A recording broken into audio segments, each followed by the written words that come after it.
magpadala ng mga manggagawa sa anihin ng Panginoon. Well, alam naman natin na sa istorya mula pa ho nung panahon ni Jesus, ay mayroong kakulangan sa mga manggagawa ng Panginoon.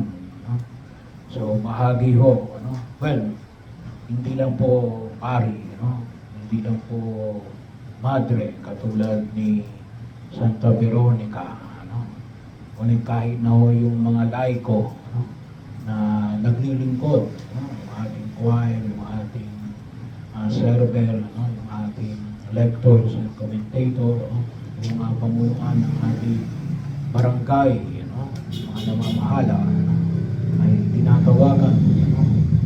Bahagi ho na kung saan ay makita ho natin. At ito yung kailangan natin bakit, lalong-lalo na ngayong panahonan na ito, sabi ni Jesus, ay nahabag si Jesus. Nakita niya yung pagkahabag. Bakit? Kasi nakita niya yung mga taong lupaipay, parang mga tupang walang pastor. So, kailangan natin para higit ng pangalagaan ang bayan ng Diyos. Pagkakataon na kung saan ay makita ho natin yung pagkilos. Sa unang pagbasa ay napakinggan natin si Propeta Hosea, o Hosea, kung tawagin natin. So, bahagi ho na kung saan ay patuloy siyang nangangaral, kahit hindi siya pinakikinggan ng tao.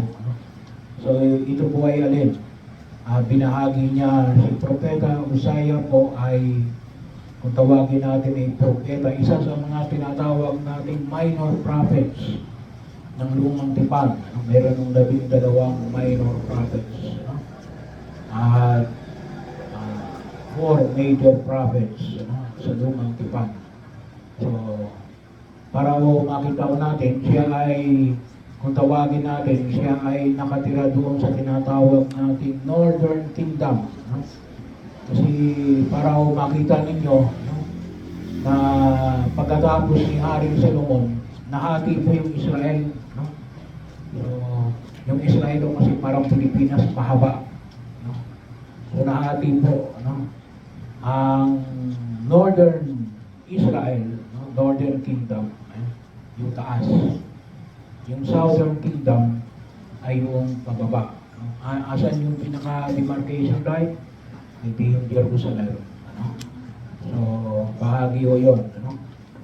Kaya huwag kayo magtaka kung bakit makita natin. Iba yung biblical Israel, iba yung political Israel, kasi magkaiba na ho ng mapa. Yung lumang Israel. Kaya binanggit dito yung yung capital nito ay Samaria. Kung tawagin din ay ito ay Kingdom of Judah. O kung tawagin din yung tinapayag ni Hosea ay Ephraim. Yun yung tawag dun sa Northern Kingdom. So doon siya nangaral. At makita natin na kung saan nakita niya na anong ginagawa ng mga tao. Kasi sila nasakop ng Assyrians. Ay yung nakita niya, sabi niya, sumasamba sa mga, kung tawagin natin ay gininto ang baka, golden cow. Makita mo natin, kumakain ng mga inialay sa mga Diyos-Diyosan. Yun yung sinabi ng Propeta Hosea. Kaya nga, bahagi na kailangan kasi nag-iisa siya. So, panahon na yun, sa pangangaral, para ang tao ay magbalik loob sa Diyos. Lalong-lalo na, sa ibang ngayon yung ipinahayag natin, lupay-pay ang mga tao. At ano pa yung nakita niya? Nung si nagpagaling at nagpalayas ng masamang espiritu, ano nakita ng mga Pariseo at ng mga Eskriba? pinagbintangan pa sa Jesus. Ano? Hindi nila nakita yung pagkilos ng Diyos. Ano yung bintang nila kay Jesus? Ano? Nagpapalayas ito sa pamagitan ng kapangyarihan ni Beelzebul. Ano? So bahagi ho, ano? Nakita natin, ano bang nakikita natin? Ano? Sabi nga ako minsan, mas maigi pa yung demonyo, nakikita ninyo. Ano? Kawawa naman yung mga anghel. Ano? Hindi natin nakikita. Ano? Meron pa lang yung minsan sasabi pa rin, nakakita ko ng demonyo. Ano? May nakita na ba kayong nagkwento na nakakita ko ng anghel? Ano? O, bahagi ho yun. Ano? What do we see? The goodness sa lugar natin o yung kapangitan sa lugar natin? Ano? Saan natin nakikita? Yung pagkilos ng Diyos o pagkilos ng demonyo? Ano? Kaya yung katanungan, makita ho natin, nagpapagaling na sa Jesus sa mga may sakit, nagpapalaya sa masamang espiritu. Pero ano nakita pa ng iba? Ano? Demonyo. Bahagi ho. Bakit? Galit sila kay Jesus eh. No? Ganun talaga kapag makita ho natin. Pero, huwag nating kalimutan na alin. It does not reflect kay Jesus. Ano yun? Kapag kayo nakikita ninyo yung demon, it reflects upon yourself. Ano? Ano yung sabihin? Bakit nakikita natin ang demonyo? Hindi natin nakikita yung pagkilos ng Diyos. Ano? Dapat kung tayo ay maka-Diyos, ano dapat nakikita natin? Yung pagkilos na maka-Diyos. Ano? Dapat yun ang nakikita natin. Bakit? Tayong galing sa Diyos. Ano? Huwag niyong tingnan ang mga bagay na maka-demonyo. Ano? Sabi nga natin, baka sabi nga natin, kapag yun ang nakikita ninyo, baka yun ang kamukha ninyo. No? Yun ang nakikita ninyo eh. No? Kaya, kung sabihin natin ang kaya maka-Diyos, dapat ang palagi natin nakikita ay maka-Diyos. No? At yun ang kailangan natin. No? Kailangan natin para bahagi yun ng pagtugon na higit tayo na makapag-anyaya natin. Hindi lamang para ipanalangin na magkaroon ng maraming tagapag-ani sa ubasan ng Panginoon. No? Hindi lamang para magkaroon ng pari, madre o manggagawa sa bayan ng Diyos. No? Baka naman tayo tinatawagan din na maging manggagawa ng Diyos. No? Pero yun nawa yung maging bahagi ng ating pagtugon sa biyaya ng buong kapal. Ano yung nakikita natin? Yung pagkilos ng Diyos. No, sana palagi natin makita yung pagkilos ng Diyos. No?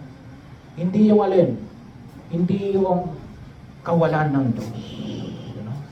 Hindi yung makita natin na kawalan ng Diyos. Ang makita natin eh, nasaan ang Diyos? No? Dito, sa ating mga karanasan, sa buhay natin sa daigdig na ito. Ano? Narito ba ang Diyos? Ano? Narito ba yung patuloy na pangangalaga ng Diyos? Kasi yun yung biyaya ng pagliligtas ng Diyos. No? Na alin? Na ipinagkaloob niya sa pamagitan ng kanyang pagkatawang tao, pagkamatay sa krus, at muling pagkabuhay. No? Kaya din tayo nagtiliwang ng banal na misa ngayon. No? Bakit? Kasi nais natin na alin, makapiling ang Diyos. Saan? Sa banal na Eucharistia. No? Kaya mga kapatid, tingnan nyo nga yung katabi ninyo. Kaya huwag kayong mahiyon. Tingnan nyo yung katabi ninyo. Walang katabi. Ay, ito. Sa likod. Hindi kaya sa harapan. Ayan o kaya. Nakikita nyo kaya ang Diyos dyan.